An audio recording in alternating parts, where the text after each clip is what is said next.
So today we're looking at the innkeeper. What did that first Christmas mean to him? Well, I imagine it meant quite a lot. The Bible tells us that at that time there was a decree issued that every man had to take his family back to the town where he was born to register for the census.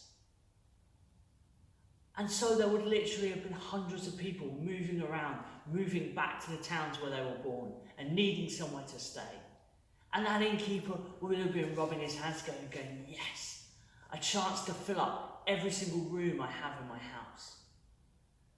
And I imagine he would have opened up his doors and every single one of those rooms would have been filled with people.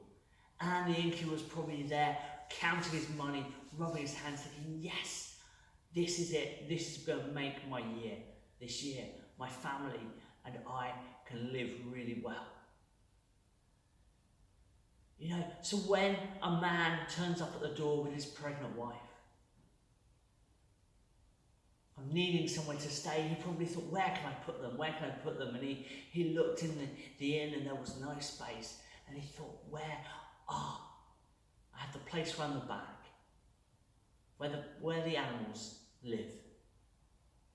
Maybe they could stay there. Maybe I could rent that out and get in a few more coins.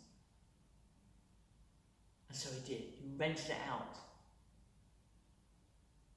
And he would have probably gone back, counting that money again, thinking, yes, even more money that I've got coming in. Do you think the innkeeper was even aware of what was going on back in that stable? Of what was happening there? What significant event had happened? Would he have known that the shepherds had come to visit? Would he have known of how important this baby was born? Did he even realise that the baby had been born at all? I imagine much of what went on would have just passed him by. He would have been so busy dealing with all the people that were staying in the inn, all the people that he was having to look after, counting the money that was coming in, making sure everyone paid him, that he probably didn't even think about that couple out in the back. It can be the same with us at Christmas, can't it? Isn't it so easy to get caught up in the hustle and bustle of Christmas that we forget about Jesus. We forget even to think about him during the day. With Christmas lunch, with the gifts, with family, meeting with friends, organising the celebrations, so easy for Jesus. A day to pass without Jesus even being on our thoughts. We need to make sure that we put Jesus there. We put Jesus in pride of place. How about the first thing we do when we get up, rather than thinking about our presents and thinking about everything else to do with the day, to maybe just stop, to read our Bibles, to pray. Yeah, why not make an effort to go to church on Christmas Day at some point?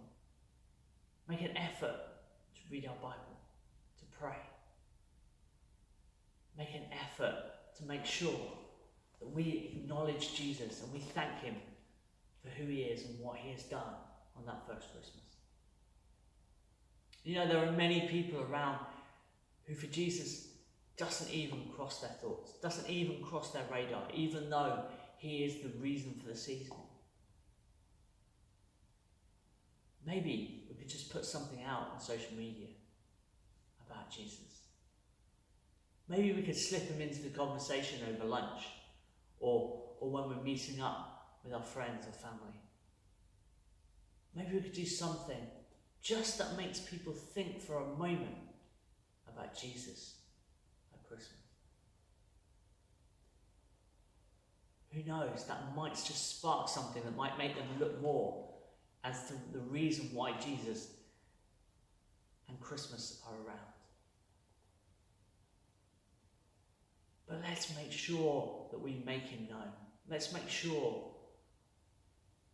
that Jesus is lifted up, that Jesus is recognised, that Jesus is being talked about and thought about over Christmas, both in our lives and over the lives of those we come in contact with again.